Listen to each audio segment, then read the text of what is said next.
ମାତୃଗର୍ଭେ ସର୍ବ ଅଙ୍ଗକୁ ଗଢ଼ି କରିଲ ଜାତ, ନ ଗଢ଼ିଲ କାହିଁ ପ୍ରଭୁ ହେ ମଣିଷରଟି ଦାନ୍ତ। ଜନ୍ମ ପରେ ଧୀରେ ଆସିଲା ଏଇ 32 ଦାନ୍ତ, ସେଇ ଦାନ୍ତ ଖାଏ ଗୋଡ଼ାଇ ହାଡ଼ ମାଉଁସ ଅନ୍ତ। ଜୀବ ମାରି ମାଂସ ଖାଇ ମନେ କରି ଗରବ,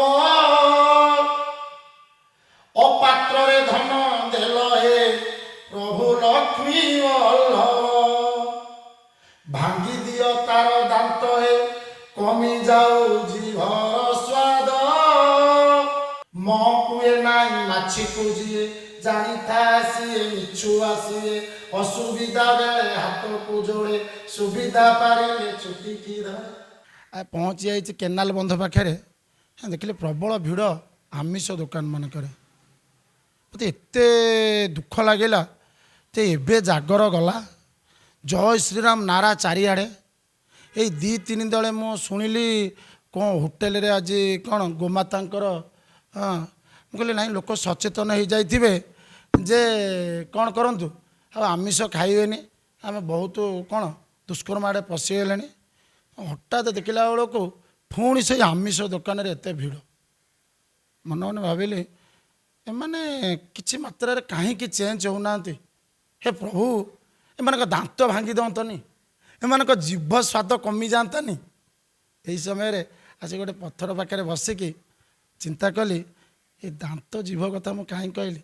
ସତରେ ମଣିଷର ଏ ଯେଉଁ 32ଟି ଦାନ୍ତ, 32ଟି ଦାନ୍ତ ହେଉଛି 32 ମହାମନ୍ତ୍ରକୁ ଜପ କରିବା ପାଇଁ।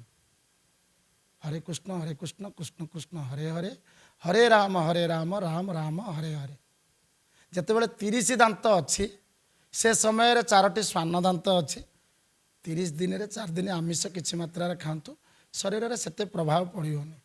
କିନ୍ତୁ ଆପଣ ଦିନକୁ 4 ଥର ଯଦି ଖାଇବେ, ପଶୁ ଭଳିଆ ବ୍ୟବହାର କରିବେ।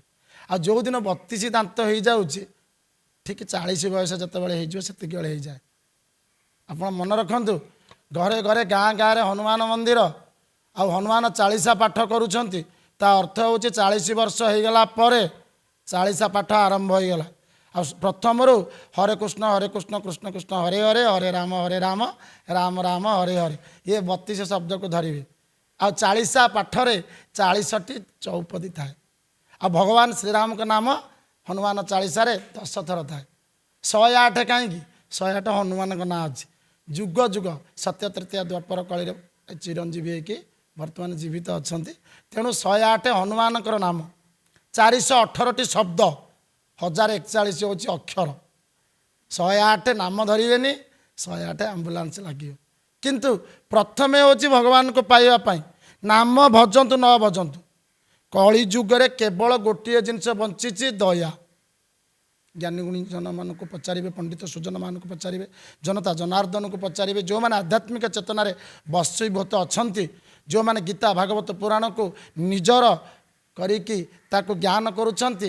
କଳି ଯୁଗରେ ଗୋଟିଏ ଆପଣ ବଞ୍ଚିଛି, ସେ ହେଉଛି ଦୟା। ସତ୍ୟରେ ଲୋକ ସତ କହୁଥିଲେ, ସତ ଛାଡ଼ିଲେ ମିଛ ପ୍ରବେଶିଲା, ସତ୍ୟ ଗଲା। ତ୍ରେତୟା ଆସିଲା, ଜଙ୍ଗଲ ଲୋକ ତପସ୍ୟା କଲେ, ଧୀରେ ଧୀରେ ଜଙ୍ଗଲ ତପସ୍ୟା ବନ୍ଦ ହୋଇଗଲା। ବର୍ତ୍ତମାନ ଦ୍ୱାପର ଆସିଲା, ଦ୍ୱାପରରେ ଯଜ୍ଞ କଲେ, ଯଜ୍ଞକୁ ଲୋକମାନେ କ'ଣ କଲେ ନା ତାକୁ ସ୍ୱାର୍ଥରେ କାମରେ ହାସଲ କରିବା ପାଇଁ ଆସିଲେ, କିଛି ହାସଲ କରିବା ପାଇଁ ଯଜ୍ଞ କଲେ। ଦ୍ୱାପର ଚାଲିଗଲା, ଆସିଲା କଳି, କେବଳ ଦୟା ଟିକିଏ ବଞ୍ଚିଛି। ଯେଉଁଦିନ ଦୟା ଚାଲିଯିବ ସେଦିନ କଳି ସରିବ। ଦୟାକୁ ସାଥ ଦେଉଛନ୍ତି କିଏ? ସତ୍ୟ, ଶାନ୍ତି, କ୍ଷମା।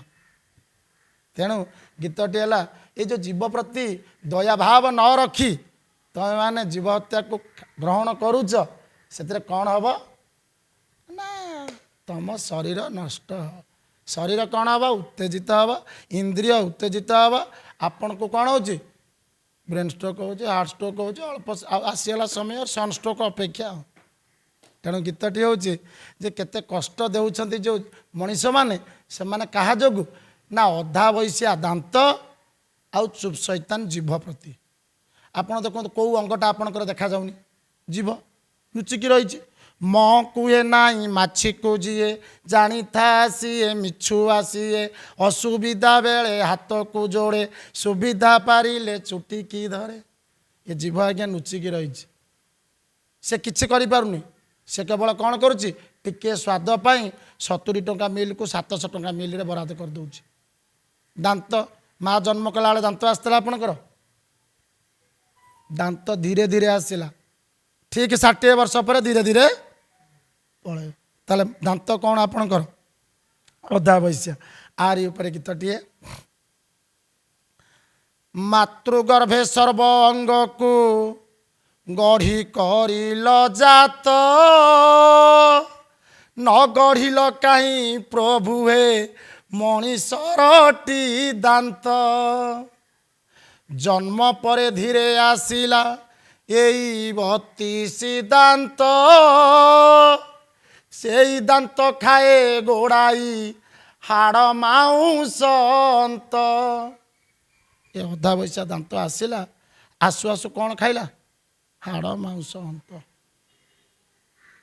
ତେଣୁ ଏ ସମାଜରେ ଯଦି ଭଗବାନ କ'ଣ ପାଇଁ ଜନ୍ମ କରିଥିଲା, ଏ 32 ଦାନ୍ତ କରିଥିଲା? ତା ଅକ୍ଷ କାହିଁ ଦେଲା ନା ମହାମନ୍ତ୍ର ଜପିବ ବୋଲି। ତେଣୁ ଆଜିକା ଦୁନିଆରେ ଜୀବ ମାରି ମାଂସ ଖାଇ ମନେ କରି ଗରବ, ଅପାତ୍ରରେ ଧନ ଦେଲ ହେ ପ୍ରଭୁ ଲକ୍ଷ୍ମୀ ବଲ୍ଲଭ। ଭାଙ୍ଗି ଦିଅ ତାର ଦାନ୍ତ ହେ କମି ଯାଉ ଜିଭର ସ୍ୱାଦ। ଭଗବାନଙ୍କ ପାଖରେ ଏତିକି ପ୍ରାର୍ଥନା, ହେ ଲକ୍ଷ୍ମୀ ବଲ୍ଲଭ, ଯଦି ମଣିଷର ଦାନ୍ତ ଭାଙ୍ଗି ଯାଇ ଜିଭର ସ୍ୱାଦ କମିଯାଆନ୍ତା, ଏ ମଣିଷ ମରନ୍ତାନି। କରୋନା ସମୟରେ ଜିଭର ସ୍ୱାଦ ପଳେଇଥିଲା, ଆମେ ମରିଯାଇଛେ।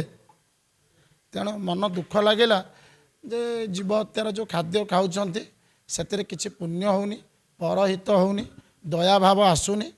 ତେଣୁ ଆପଣଙ୍କର ପ୍ରସାରଣ ମାଧ୍ୟମରେ ମୁଁ ଏତିକି ଜଣେଇବି, ଯଦି କୌଣସି ଶବ ଆପଣ ଦାହ କରିକି ଆସିଲେ 365 ଦିନ ଆପଣ ମନ୍ଦିର ଯାଉନାହାନ୍ତି, ଆପଣଙ୍କ ଶରୀରରେ ଆପଣ ଯେଉଁ ଶବକୁ ନେଇକି ପ୍ରବେଶ କରୁଛନ୍ତି ଆପଣ ମଧ୍ୟ ଅପବିତ୍ର ଅଶୌଚ ହୋଇକି ରହୁଛନ୍ତି 365 ଦିନ। ତେଣୁ ଚିନ୍ତା କରନ୍ତୁ, ଆପଣ ମନ୍ଦିର ଯାଉଛନ୍ତି ସୋମବାର, ମଙ୍ଗଳବାର, ଆପଣଙ୍କର ଶନିବାର, ଆପଣ ତ ଅଶୌଚ ହୋଇକି ଯାଉଛନ୍ତି, ଆପଣଙ୍କ ଅନ୍ତର ଅପବିତ୍ର ଅଛି। ତେଣୁ ଚେଷ୍ଟା କରନ୍ତୁ ଜୀବ ହତ୍ୟାର ଖାଦ୍ୟ ନ ଖାଇବା ପାଇଁ। ଜୟ ଶ୍ରୀରାମ, ଜୟ ଜଗନ୍ନାଥ, ଜୟ ମହିମା, ହର ହର ମହାଦେବ।